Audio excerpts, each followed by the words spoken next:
روح ہمیشہ سے خالق حقیقی کی معرفت کے لیے تڑپتی رہتی ہے، اور معرفت الہی، قرب الہی اور دیدار الہی روح کی منزلیں ہیں۔ ہماری بدقسمتی یہ ہے کہ ہمیں جسمانی خوراک کے بارے میں تو بتایا جاتا ہے، لیکن روحانی خوراک کے بارے میں زیادہ انفارمیشن نہیں دی جاتی۔ تو آج آپ جان لیں گے کہ روح کی غذا کیا ہے اور روح کو زندہ اور تابندہ رکھنے کے لیے آخر کرنا کیا ہے۔ ناظرین، ایک ذکر زبان سے کیا جاتا ہے، کچھ لوگ ہلکی آواز میں کرتے ہیں اور کچھ اونچی آواز میں کرتے ہیں۔ اللہ کے مختلف صفاتی ناموں سے اللہ کو پکارا جاتا ہے، اور اس خاص نام کے اثر کو آپ اپنی زندگیوں میں محسوس کرنے لگتے ہیں۔ زبان ہر وقت ذکر اللہ میں مصروف رہتی ہے اور زبان میں تاثیر پیدا ہو جاتی ہے۔ سلطان العارفین حضرت سخی سلطان بہو فرماتے ہیں کہ ذکر کا تعلق آواز سے نہیں ہے۔ آواز کے ساتھ کیا گیا ذکر زبان کی غذا تو ہو سکتا ہے، مگر روح کی غذا نہیں ہو سکتا۔ قرآن میں مختلف جگہوں پہ اللہ کے ذکر کا حکم موجود ہے، جیسے کہ اللہ ایک جگہ پہ فرماتا ہے کہ اپنے رب کا ذکر کرو خفیہ طریقے سے۔ بے شک قرآن میں اللہ تعالیٰ کی بے حد نشانیاں موجود ہیں، اور ہمیں اس پہ غور و فکر کرنے کی ضرورت ہوتی ہے۔ اب یہ خفیہ طریقے سے کیا جانے والا ذکر دوسرے اذکار سے بالکل الگ اور مختلف ہے۔ برصغیر پاک و ہند میں بہت سے صوفیہ کرام کا سلسلہ چلتا آیا ہے، اور بہت سے صوفیہ کرام نے ذکر کا تعلق سانسوں کے ساتھ بتایا ہے۔ بہت سے لوگ کلمہ طیبہ کا ذکر سانسوں کے باہر جانے اور اندر آنے کے ساتھ کرتے ہیں۔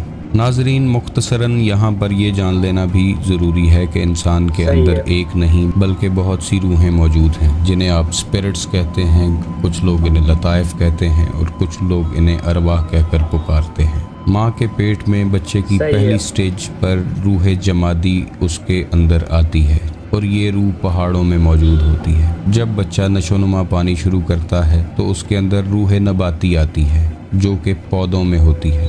جب یہ بچہ ماں کے پیٹ میں حرکت کرنی شروع کرتا ہے تو اس وقت روح حیوانی آتی ہے، جو کہ جانوروں میں ہوتی ہے۔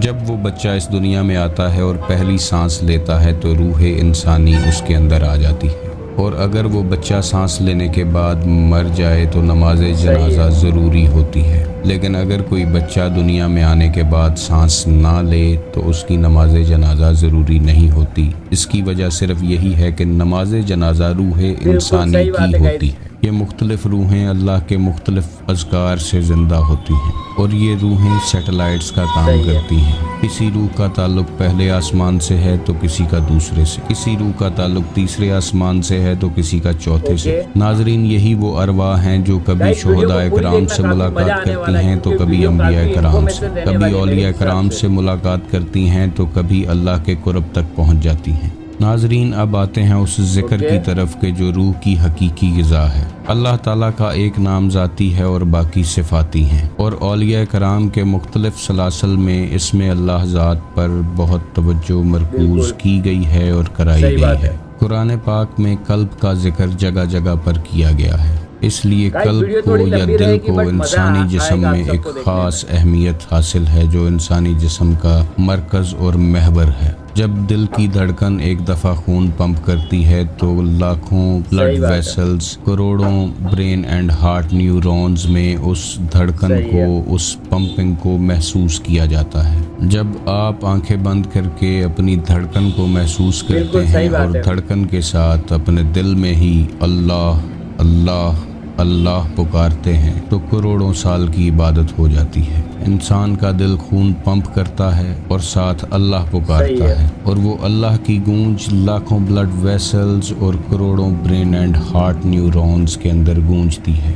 دل نے ایک دفعہ خون پمپ کرتے وقت اللہ پکارا اور کروڑوں دفعہ اللہ کا نام جسم کے روم روم میں گونجا۔ یہی وہ خاص عبادت ہے کہ جس کے ذریعے انسان فرشتوں پر سبقت لے جاتا ہے، کیونکہ فرشتے کے پاس نورانی جسم تو موجود ہے مگر اس میں دل نہیں ہے۔ جب کچھ عرصہ انسان دل سے اللہ کا نام پکارتا رہتا ہے تو آہستہ آہستہ اس کی روح پھڑپھڑانے لگتی ہے، خوابوں کا ایک لامتناہی سلسلہ شروع ہوتا ہے اور انسان اپنے آپ کو پہچاننا شروع کرتا ہے، اور جب یہ روح مکمل طور پر حیات پاتی ہے تو معرفت الہی اور قرب الہی کی منزلوں سے گزرتی ہوئی دیدار الہی تک پہنچ جاتی ہے۔ اس کے بعد انسان عشق الہی میں مبتلا ہو جاتا ہے اور اللہ کا قرب حاصل کر لیتا ہے۔ اور انسان کو وہ مقام حاصل ہوتا ہے کہ جس کے بارے میں اللہ نے حدیث قدسی میں فرمایا کہ جب کوئی شخص میرا قرب حاصل کرتا ہے یہاں تک کہ میں اس سے محبت کرنے لگتا ہوں، جب میں اس سے محبت کرنے لگتا ہوں تو میں اس کے کان بن جاتا ہوں جن سے وہ سنتا ہے، اس کی آنکھیں بن جاتا ہوں جن سے وہ دیکھتا ہے، اس کے ہاتھ بن جاتا ہوں جن سے وہ پکڑتا ہے،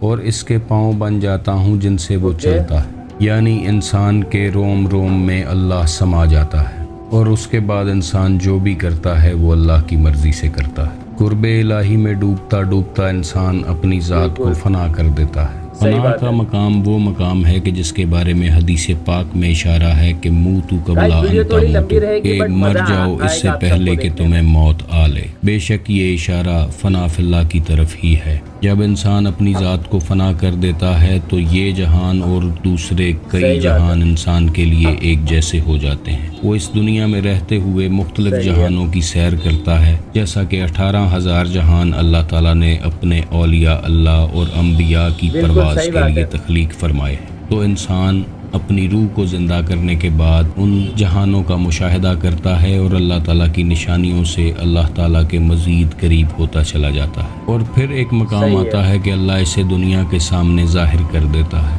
جیسے سورج اپنی روشنی کو ظاہر کرتا ہے اور کستوری اپنی خوشبو کو ظاہر کر دیتی ہے۔ یہ وہ مقام ہے کہ جس کے بارے میں قرآن پاک میں اللہ فرماتا ہے کہ میرے وہ بندے لا خوفن ہو جاتے ہیں، یعنی انہیں کسی چیز کا ڈر اور خوف نہیں رہتا، چاہے وہ موت ہی کیوں نہ ہو۔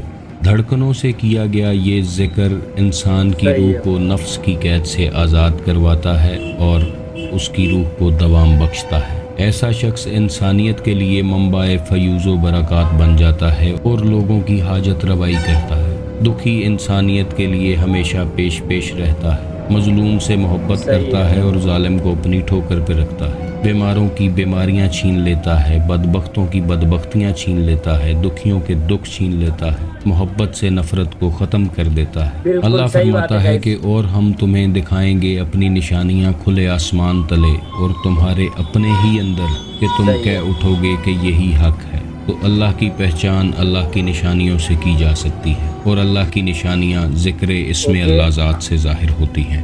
ناظرین، جب لاکھوں کروڑوں اربوں فرشتے اللہ کی عبادت کے لیے موجود تھے تو پھر انسان کا تخلیق کرنا صرف عبادت کے لیے نہیں تھا۔ ایک حدیث قدسی میں ہے کہ اللہ فرماتا ہے کہ میں ایک چھپا ہوا خزانہ تھا اور میں نے چاہا کہ پہچانا جاؤں۔ تو انسان اس دنیا میں اللہ تعالیٰ کی پہچان کے لیے آیا ہے، جس پہچان کو معرفت الہی کہتے ہیں۔ اگر تو اس دنیا میں آ کر انسان نے معرفت الہی حاصل کر لی تو ٹھیک ہے، ورنہ اس کا دنیا میں آنا یا نہ آنا ایک برابر ہی ہے۔ معرفت الہی ہی وہ منزل ہے کہ جس کے لیے انسان اس دنیا میں آیا ہے۔ لوگوں کی غلطیاں کوتاہیاں نوٹ کرنے کی بجائے ضرورت ہے کہ ہمیں اپنے اوپر کام کرنا چاہیے۔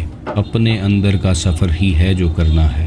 من میں اپنے ڈوب کے پا جا سراغے زندگی، تو اگر میرا نہیں بنتا نہ بن، اپنا تو بن۔ تو ناظرین، اپنے اندر کا سفر بہت ضروری ہے، اور اس سفر میں اسم اللہ ذات بہت بڑی رہنمائی ہے۔ اس بتائے گئے طریقے سے اگر آپ ذکر اسم اللہ ذات کو جاری رکھتے ہیں تو اس کی بے پناہ روحانی طاقت کا مشاہدہ آپ بہت جلد کریں گے۔ آپ دیکھیں گے کہ کیسے ذکر اسم اللہ ذات جو دل سے کیا جا رہا ہے اور دھڑکنوں سے کیا جا رہا ہے آپ کی زندگی میں رنگ اور روشنیاں لے کے آئے گا، اور آپ کی روح روشنیوں میں نہانا شروع کرے گی۔ آپ کی آنکھوں کے سامنے ایسے ایسے جہان کھلیں گے جو آج سے پہلے آپ سو گائز، تو ویڈیو آپ سب لوگوں نے دیکھ لی۔ سیریسلی ویڈیو کافی انفارمیشن تھی اور کافی زیادہ حد تک مجھے ویڈیو اچھی لگی، اور جس بھائی نے بھی مجھے ویڈیو سجیسٹ کی سب سے پہلے تو میں اس بھائی کو تھینک یو کہنا چاہتا ہوں کہ بھائی تھینک یو سو مچ کہ آپ نے اتنی انفارمیشن ویڈیو مجھے سینڈ کی۔ اور گائز، اس میں جو کچھ بتایا گیا وہ صحیح ہے کہ ہم اپنے جسم کی جو روح اور جو جسم یہ دونوں الگ الگ ہے، ٹھیک ہے نا، کہ ہم اپنے جسم کے لیے بہت کچھ کرتے ہیں مگر اپنی روح کے لیے کچھ نہیں کرتے ہیں۔ تو جس میں اتنا اس ویڈیو میں بتایا گیا تو کافی انفارمیشن ویڈیو تھی اور کافی زیادہ اچھی تھی مجھے تو گائز۔ یہ ویڈیو کافی زیادہ اچھی لگی، آپ سب لوگ کو بھی کیسے لگی پلیز کمنٹ کر کے ضرور بتانا۔ تو ملتے گائز کسی نیکسٹ ویڈیو کے اندر، جب تک کے لیے bye, love you all, let's go.